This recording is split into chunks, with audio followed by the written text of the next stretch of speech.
Speaker of Parliament, Advocate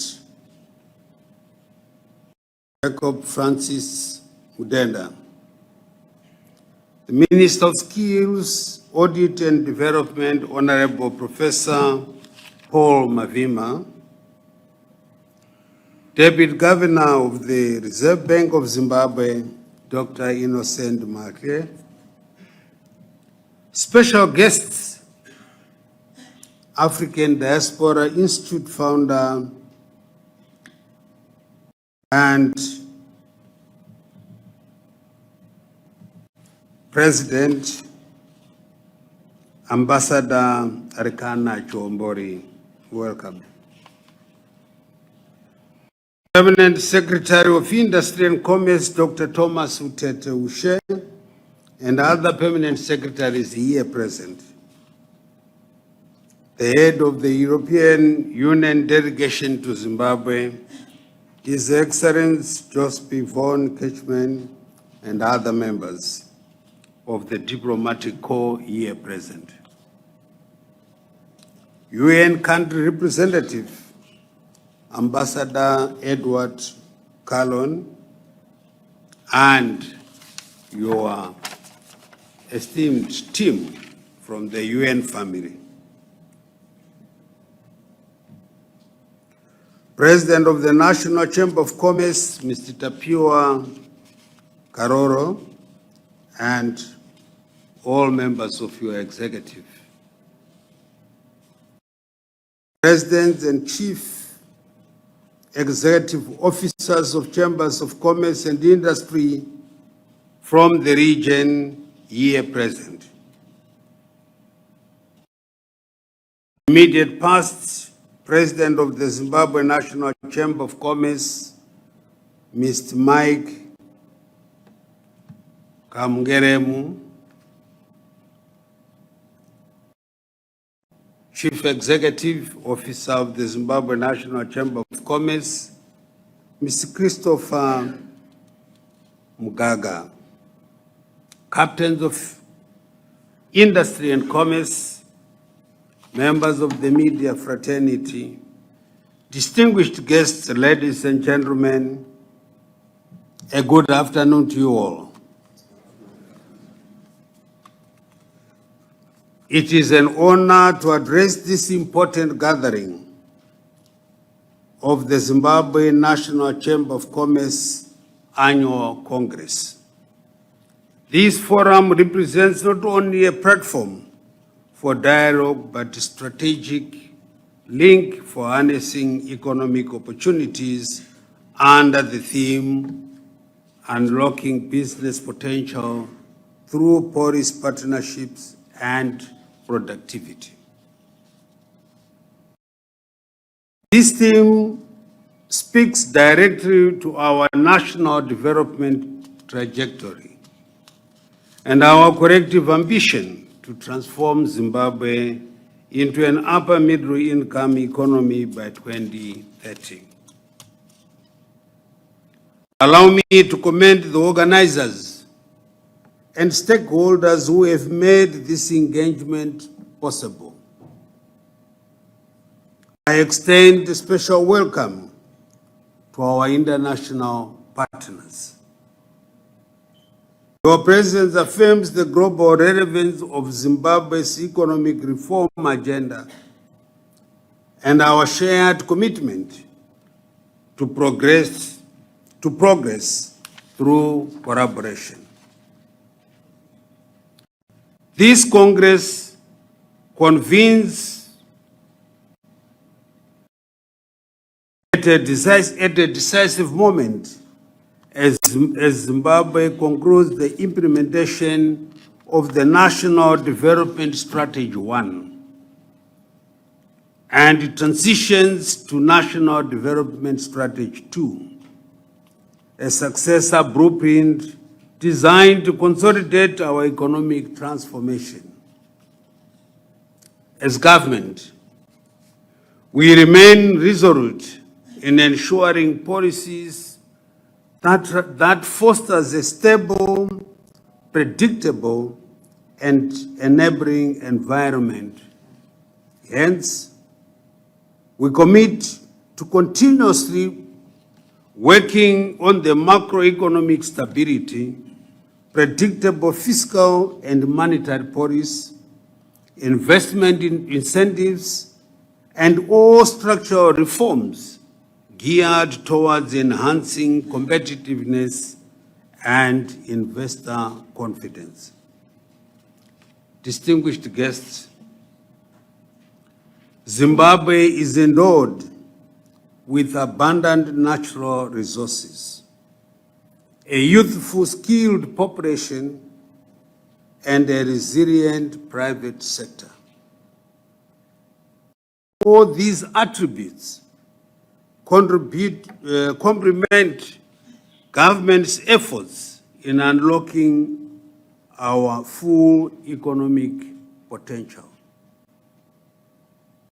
I encourage the private sector to be proactive and take a leadership role in this economic transformation journey.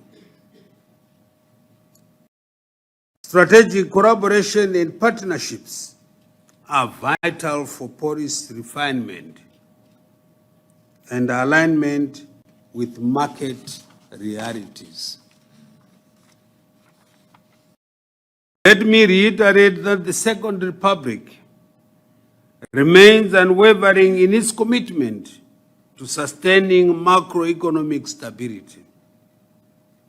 Encouraging signs are already evident in exchange rate discipline and rationalized pricing frameworks. These developments position Zimbabwe as a more attractive and reliable investment destination. In line with the President, His Excellency Dr. Emmerson Mnangagwa's directive, government has initiated a regulatory impact assessment dialogue scheduled for the second week of July. This platform will enable public-private consensus on necessary reforms to further improve the ease of doing business and unlock latent economic potential. This morning, I explained to the executive the role you, as the private sector, you must take to alert the executive and the registrator on areas that need to be addressed, be it the law itself or the acts of parliament, where we need to repeal or to completely remove certain things, certain acts, so we can improve the ease of doing business. Let it be done. Government or the executive or registrator cannot dream. It's you who are in the business sector who must say, this thing is now archaic. It no longer serves any purpose. So let us all be united in that area. Additionally, reforms targeting the management of liquidity, curbing inflationary pressures, and modernizing public financial management are being aggressively pursued. Our focus is not only to stabilize, but to stimulate high-impact, inclusive, more dynamic, and sustainable growth. Ladies and gentlemen, economic transformation is fundamentally linked to increased productivity. We are driving the manufacturing for manufacturing, initiative under the Ministry of Industry and Commerce, aimed at increasing local content and import substitution. This approach will fortify our industrial base and reduce supply-side vulnerabilities. Further, our participation in multilateral trading systems, especially under the African Continental Free Trade Area, demands an accelerated industrialization agenda. The continental body presents us with an opportunity to trade inward, targeting the over 1.4 billion people for the consumption of Zimbabwean products. Therefore, prioritizing beneficiation, value addition, and innovation is central to increasing export earnings and strengthening economic sovereignty. The role of infrastructure as a growth enabler cannot be overstated. Government continues to invest in transport, energy, ICT, and water infrastructure to bolster connectivity and market access. Concurrently, we are incentivizing investments in renewable energy through independent power producers to stabilize supply and mitigate production downtime.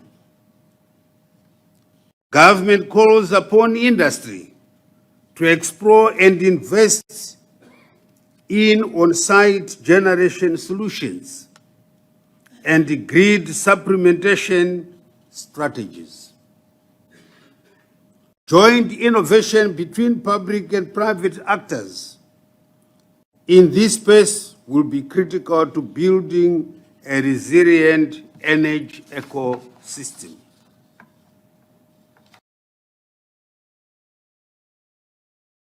Distinguished guests, ladies and gentlemen, our developmental vision is not the remit of government alone. Sustainable transformation demands a whole of society approach, unifying public institutions, private enterprises, civil society, and development partners. We must synchronize efforts, pool our resources, and align around a shared national interest. Together, we must build an ecosystem that builds our country and liberates our people. We must shun unscrupulous so-called business people operating from briefcases with no traceable capital or legitimate enterprise.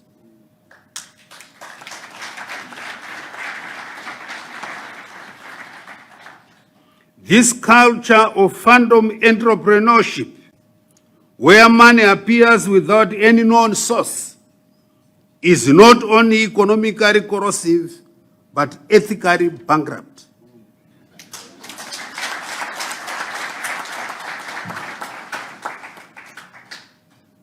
We all know that man does not fall from the heavens like manna. The time of Moses are no longer here.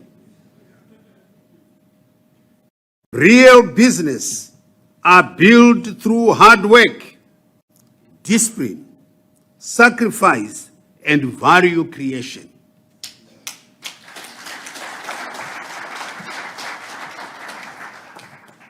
The day of reckoning is inevitable for those who undermine our economic integrity by engaging in shadowy dealings. It's coming.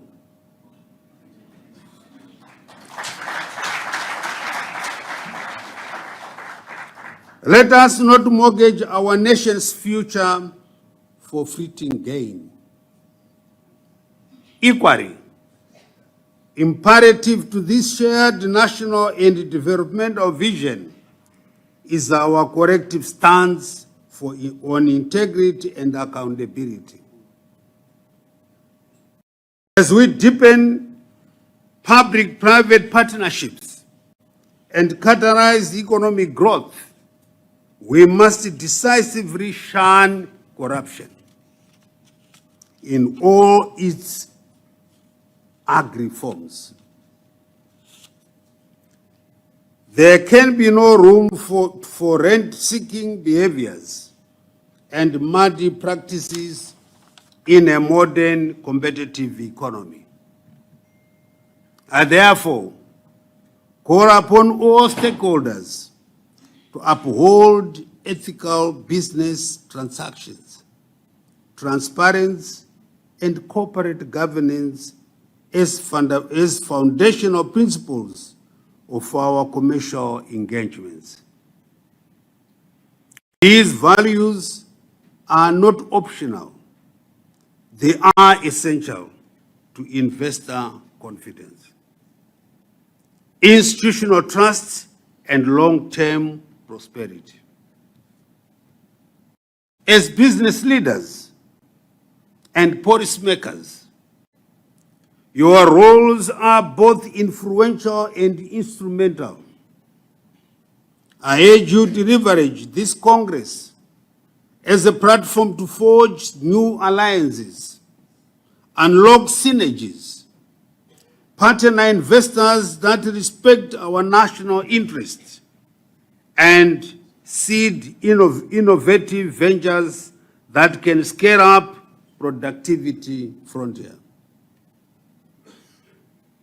Let us walk forward from this Congress with renewed determination, strategic focus, and a collective resolve to transform Zimbabwe's economic landscape. Our success lies in unlocking policy-driven growth, fostering inclusive partnerships, and embedding a culture of professionalism, transparency, productivity, and excellence. With these remarks, I hereby declare 2025 Zimbabwe National Chamber of Commerce Annual Congress officially open.